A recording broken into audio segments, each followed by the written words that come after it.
Good evening and welcome to the channel's studios here in London with your international news around the world in 5. The UN's top court has heard that Israel's plan to destroy Gaza comes from the highest level of state.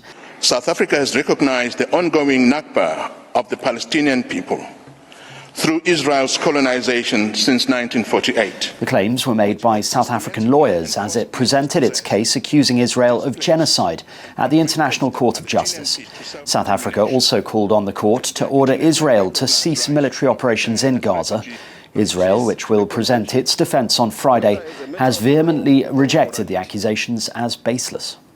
Actually, our enemies, the Hamas, in their charter, call for the destruction and annihilation of the state of Israel, the only nation-state of the Jewish people.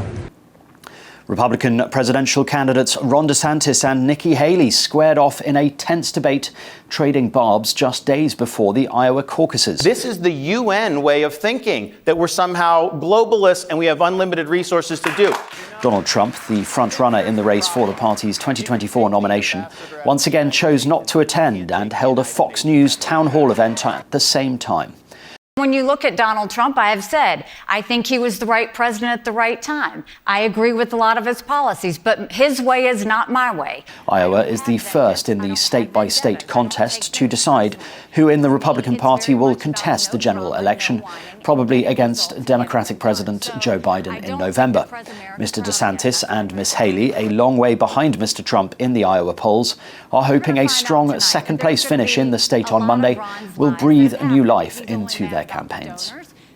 Meanwhile, former New Jersey Governor Chris Christie has dropped out of the presidential race with a parting shot at the frontrunner Donald Trump. I am going to make sure that in no way do I enable Donald Trump to ever be president of the United States again. The Republican had faced pressure to step aside and allow the party to unify around a viable challenger to Mr. Trump.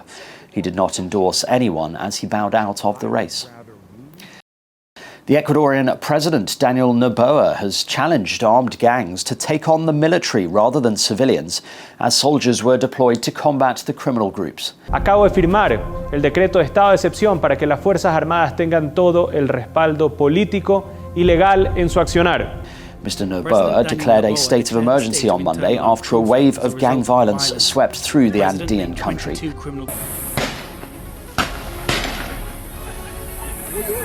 In the most dramatic incident, armed men stormed a TV station and threatened the staff during a live broadcast. More than 300 suspects have been arrested under the state of emergency. At least 14 people have been killed in recent days as gang members set off explosive devices, burned vehicles, and kidnapped police officers on duty. Zambian President Hakainde Hichilema has urged people to relocate from towns to villages following the deaths of around 300 people in a cholera outbreak. Poor sanitation in some densely populated urban areas was a good breeding ground for cholera, he said. To decongest major towns, residents should instead relocate to rural areas where there was enough space and perfect sanitation. More than 7,500 cholera cases have been reported nationwide since last October. A state of emergency has been declared in Papua New Guinea's capital after at least 15 people were killed in rioting. More than 1,000 troops are on standby to step in whenever necessary, Prime Minister James Marape said on Thursday.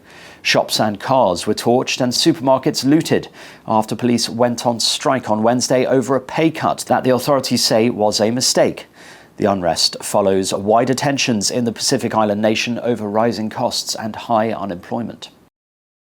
And the former England football boss, Sven-Goran Eriksson, says he has at best a year to live after being diagnosed with cancer. The 75-year-old Swede was the first foreign coach to manage England and led the side to the quarter-finals of the 2002 and the 2006 World Cup and the 2004 Euros. Eriksson, who had a 42-year career in management, learned of his cancer diagnosis almost 1 year ago and stood down from his most recent role as sporting director at the Swedish club Karlstad 11 months ago because of health issues. And that's your international news around the world in 5. Now back to the channel's studios in Lagos.